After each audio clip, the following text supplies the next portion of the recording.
అంతేకాదు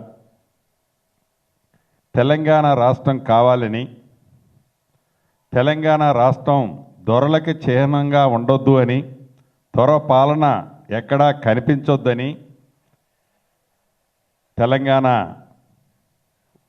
సాంగ్ దగ్గర నుంచి జాతీయ సాంగ్ లాగా తెలంగాణ రాష్ట్ర సాంగ్ దగ్గర నుంచి ప్రతి దానిని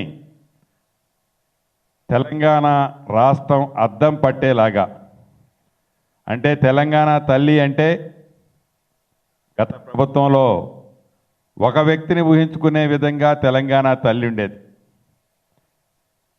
చివరికి తెలంగాణ రాష్ట్రానికి కేంద్ర ప్రభుత్వం టీజీ అని ఏదైతే మన రిజిస్ట్రేషన్లో అప్రూవల్ ఇచ్చిందో దాన్ని గత ప్రభుత్వం టీఎస్గా మార్పు చేసింది.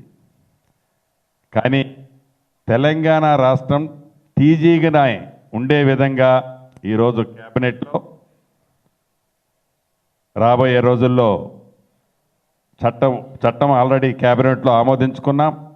దాన్ని భవిష్యత్తులో టీఎస్ బదులు టీజీగానే ఇక నుంచి తెలంగాణ రాష్ట్రంలో వెహికల్స్ రిజిస్ట్రేషన్లు కానీ ఇతరత్ర ఏదున్నా టీజీగానే ఉండటం జరుగుతుంది. ఇలా అనేక అంశాల మీద రాష్ట్ర క్యాబినెట్లో క్షుణ్ణంగా పరిశీలించాం. వాటిని కొన్నిటిని ఆమోదించుకోవటం జరిగింది.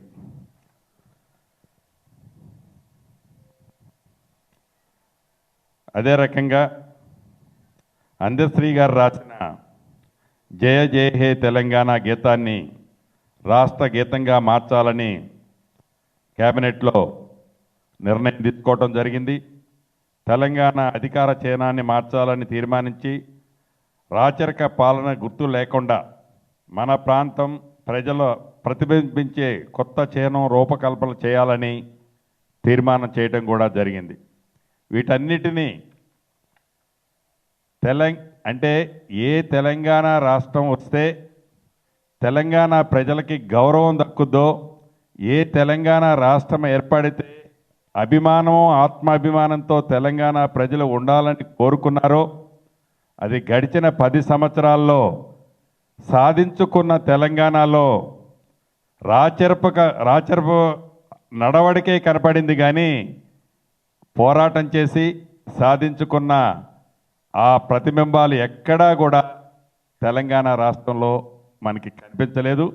దాన్ని ఈనాడు క్యాబినెట్లో అది కనిపించే విధంగా క్షుణ్ణంగా చాలా ఇన్డెప్త్గా ప్రతిబింబించే విధంగా, అంటే పోరాటం చేసిన వాళ్ళు కానీ ఆనాడు అనేక సార్లు జైలు పాలైన వాళ్ళు కానీ తెలంగాణని తెచ్చుకున్నది ఇందుకు అనే విధంగా ఈ ప్రభుత్వం వాటన్నిటిని కూడా మార్పు చేయాలి అనేది ఒక నిర్ణయం తీసుకోవడం జరిగింది.